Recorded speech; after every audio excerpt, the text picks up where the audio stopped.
तर hello friends, welcome to my YouTube channel. तर आज मी जाणार आहे दवाखान्यात का ते नक्कीच बघा। तर मला फिंगर इन्फेक्शन झालेलं आहे, त्याचं ट्रीटमेंट माझं मीनाताई ठाकरे इथं चालू आहे। मी खूप दवाखाने केले, कुठंच मला उपाय नाही आला, म्हणून मी सरकारी दवाखाना निवडलेला आहे आणि तिथंच माझे डिलिव्हरीचं सुद्धा उपचार चालू आहे। आणि मी आता तिकीट काउंटर पाशी चालली आहे तिकीट काढायला।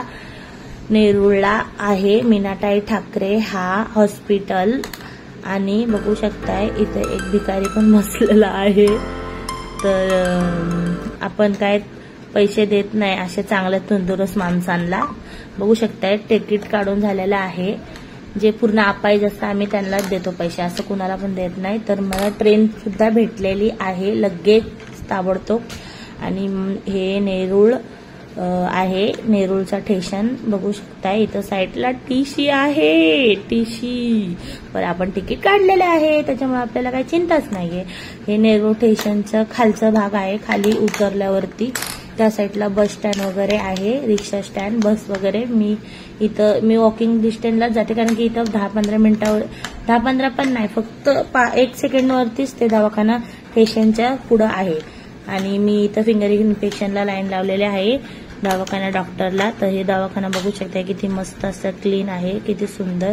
तर माझं काम झालेलं आहे, मी पनवेल स्टेशनला सुद्धा आलेली आहे। बघू शकता हे पनवेल स्टेशन आहे आणि मी पनवेलकर आहे हे सुद्धा जाणून घ्या।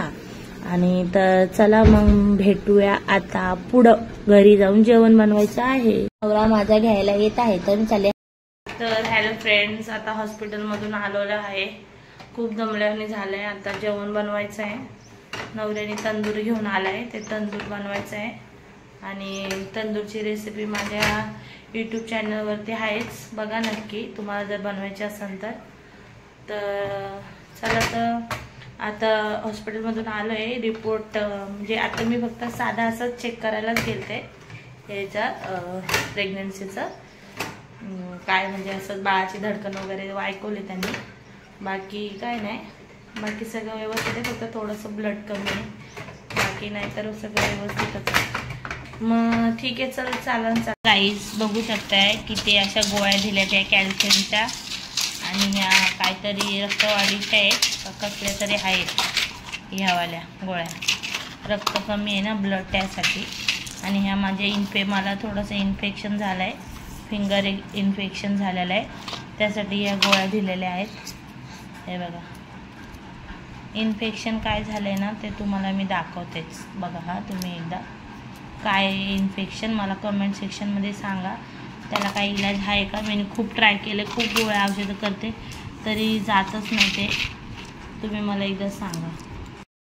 हे बघा फ्रेंड्स, हे फिंगर इन्फेक्शन झालेलं आहे मला, हे बघा, ह्याला काय तुमच्याकडे नक्कीच सांगा। हे बघा इथंच नाही तर मांडीवर पण झालंय आणि पोटाच्या पण इथं झालेलं आहे मला फिंगर इन्फेक्शन। तर त्याच्यासाठी काय इलाज असेल तर घरगुती तर तुम्ही नक्कीच सांगा। मी खूप काय ट्राय केलं पण काय होतच नाही, आणि खूप खाजं वगैरे येते, खूप त्रास पण होतोय त्याचा मला, त्याच्यामुळे मी दवाखान्यात गेलते।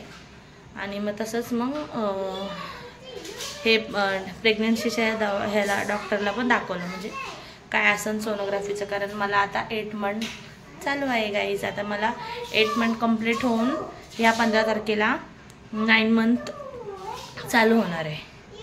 मग माझं आणि माझं बेबी शावर पण आहे, ते तुम्हाला दिसनच माझ्या ब्लॉगमध्ये मी टाकनच, माझी बहीणच डेकोरेशन वगैरे करणार आहे, ती पण ब्लॉग बनवते। तर बघू, तुम्हाला नंतर सांगेन तिचा ID कमेंट सेक्शनमध्ये टाकीन मी, तुम्हाला ते बघून घ्या तुम्ही। ठीक आहे, चला मग, चला भेटू आपण नंतर। चला तर मग भेटूया पुढच्या ब्लॉगमध्ये। पण ज्याने कोणी माझ्या चॅनलला लाईक केलं नसेल त्याने लाईक आणि सबस्क्राईब आणि शेअर नक्कीच करा। चला तर